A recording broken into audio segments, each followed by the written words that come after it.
kufocus kwenye natural lifestyle. Kwanza, natural lifestyle ni chaguzi unazozifanya kila siku. Mambo ambayo unaamua kuyafanya kila kunapokucha asubuhi yanakupelekea kuwa na maisha ambayo tunasema haya ni maisha ya natural lifestyle. Unajua, mtu kabla hajakuwa na ugonjwa wowote alishakuwa na chaguzi anazozifanya ambazo zimemfikisha aidha kuwa na huo ugonjwa au mwili wake umekuwa na mabadiliko ambayo yeye hakuyachukulia. Tutaangalia, kwa hiyo leo tutaangalia unazozifanya kila siku na vile ambavyo zinaweza kuaffect maisha yako na ni jinsi gani unaweza kufanya ukaishi maisha natural. Vyakula unavyokula, chagua vyakula vya asili vilivyo kwenye uasilia wake na uvile vilivyo vikiwa kamili. Sio nimsemaje hapo? Wazungu wanasema whole food. Ukila chakula kikiwa kamili, maana yake kina nyuzi, kina virutubisho madini na kina vitamini. Sasa wewe unatakiwa uchague kula chakula kilicho kamili. Kitu cha pili, shughuli mbalimbali zinazoutumia mwili wako, tunaziita active routine. Mfano, wewe ukiamka asubuhi, kitu cha kwanza unafanya maombi. Hiyo ni active routine, kwa sababu maombi ni sehemu ya uponyaji, ni sehemu ya positivity, ni swala ambalo unalihitaji ili kuwa na positive mindset. Unafanya mazoezi.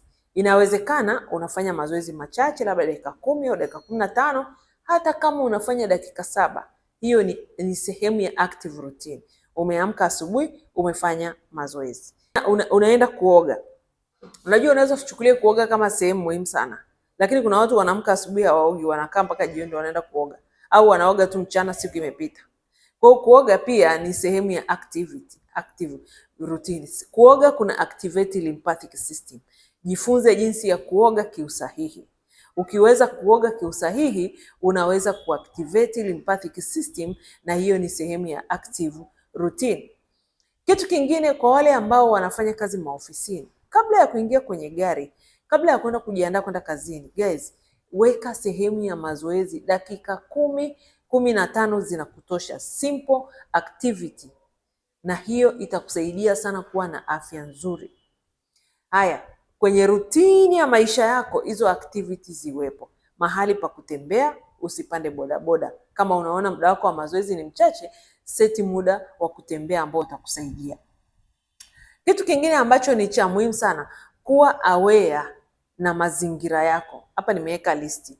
Maji unayokunywa, hali ya hewa unayopata huko nje, mazingira unayojionyesha yasiwe na kemikali. Unajua wengi tunakunywa maji, lakini ukweli ni kwamba maji yanaweza kutuathiri sana kama hatujui usalama wa maji tunayotumia. Kwa hakikisha maji yako ni salama. Maji ni 70% ya mwili wako. Maji yanaitwa mineral water. Maji yanakupatia madini. Kama ni maji sahihi na salama, yanaweza kukua nafasi ya kuongeza madini kwenye mwili wako, kusaidia usafirishaji wa virutubisho, kuamsha uwezo wa mwili wako kujisafisha. Na ukishaweza kujisafisha, hiyo ndio umeamsha uwezo wa kujitibu. Kwa hiyo maji ni muhimu. Epuka mazingira ya kemikali au yasiyokuwa na hewa ya kutosha. Kuna wale wenzangu mkilala, chumba chako kina kila siku chumba chako kina kiyoyozi, haufungui madirisha. Hiyo inaweza kuwa effect kubwa sana. Hakikisha chumba chako kinakupatia hewa ya kutosha, unalala usingizi wenye hewa nzuri. Tengeneza muda sahihi wa kulala. Wengi wenu mnalala muda wote. Yaani pale unapoona ngoja nikalale. Lakini seti muda sahihi wa kulala. Nilishasema siku nyingi kwamba muda wa kulala unasetiwa na hormone, na hormone zinafuata maamuzi yako. Kwa hiyo utakavyoamua kwamba mimi kulala ni saa 3, maana yake ikifika saa 3 mwili wako utakuwa tayari umeshaupeleka kupumzika kitandani. Na hiyo itakusaidia sana kupata usingizi wa kutosha. Hasa kama una struggle na swala la kupata usingizi. Tenga muda wa kulala. Na kulala ni masaa 3 baada ya kula. Maana yake chakula chako cha jioni ule masaa 3 kabla ya saa 3 usiku. Maana yake ule saa 1. Sasa mimi huwa nashauri kula asubuhi na mchana ushibe. Jioni kula chakula chepesi. Kwa sababu usilale umeshiba, usilale umekula chakula kingi. Hiyo ina affect ubora wa usingizi wako, na hiyo inaweza kukupelekea huko mbeleni ukapata pressure au magonjwa ya moyo au kisukari. kwa sababu mwili wako unashindwa kuprocess chakula inavyotakiwa. Hiyo inatengeneza mwili wako kuwa na resistance, chronic inflammation, na mwisho wa siku unajikuta unatengeneza magonjwa ya mfumo wa maisha. Kwa hiyo jitahidi masaa 3 kabla ya kwenda kulala uwe umeshakula chakula chako. Tengeneza muda ambapo utakuwa umeweka electronics pembeni. Ili ni changamoto, na mimi hata kwangu bado inahitaji kufanyia kazi. Kuna wale ambao mnapata shida ya usingizi. Ili uweze kupata usingizi, hakikisha hauangalii TV au simu angalau ndani ya dakika 10-20 kabla kwenda kulala. Hiyo itakusaidia sana upate usingizi. Hili ni zoezi hata mimi nalifanya. Ile kuamka usiku uje niangalie saa kwenye simu. Kwa wengine ile inakata usingizi kabisa. Kwa hiyo jitahidi ukishaenda kulala simu ukae nazo mbali. Angalau uwe na kameza mbali kidogo na pale unapolala kama ni vipi. Lakini kama wewe ni mtu ambaye una shughuli za usiku za kwenye kompyuta, mara nyingi sana mimi nashauri fanya labda mpaka saa 2:30, saa 3, lakini bora uamke saa 9, saa 10 kuifanya hizo kazi. Itakupunguzia changamoto nyingi haswa ya ubongo na macho ya afya ya ubongo na macho yako. Kwa hiyo liangalie hilo ambalo hata mimi nalipractice. Sio kwamba ni kitu kirahisi sana kwa maisha ya kisasa, lakini inabidi iwezekane. Kuwa na muda wa kutafakari au muda wa meditation. Muda wa kutafakari mimi naweza kuita ni kama muda wa maombi.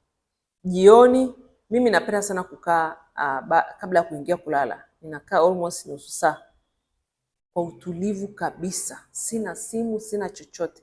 Nimeshazima taa, ninachukua huo muda kumeditate, kutafakari mambo yangu au kufanya maombi, kuchukua tu hiyo nafasi kupata utulivu wa ndani. Hiyo itakusaidia sana unapolala hata usiwe na mambo mengi. Unajua watu wengine wanapolala wanakuwa na mawazo yanawapeleka huku na kule. Lakini ukiweza kuchukua nafasi ya meditation au maombi, itakusaidia sana kuwa na utulivu wa moyo. Hakuna kitu kina affect miili yetu kama kutokuwa na utulivu wa akili na utulivu wa moyo wako, yani emotional balance. Ukiwa huna emotional balance, isa utakunywa dawa za kila ugonjwa, bado magonjwa yatakusumbua. Kwa hiyo jitahidi kupractice, inaitwa mindful practice. Tenga muda wa kukaa nje. Wale ambao wanafanya kazi za maofisini zaidi au viwandani, tenga muda wa kupata jua. Tenga muda angalau wa asubuhi. Kama wewe ni mtu wa kuingia kazini saa 2, basi jitahidi hata weekend jua la asubuhi likukute nje. Unafua, unadeki, unaosha vyombo. Tenga muda wa kukaa nje. Watu wengi sana wana changamoto nyingi kwa sababu upungufu wa vitamin D. Na vitamin D inapatikana kwenye mwanga wa jua la asubuhi. Tenga muda. Kama unaweza kuchukua muda wa kuwa kwenye mazoezi, si kufagia uwanja, si kufua, si kufanya nini, tenga muda wa kuwa nje, outdoor activities. Au siku zingine nenda hata beach, nenda hata kwenye garden, fanya activities za nje. Usiwe ni yule mtu wa kukaa ndani 24/7. Itakuaffect sana na huwezi kuwa na ubora wa afya.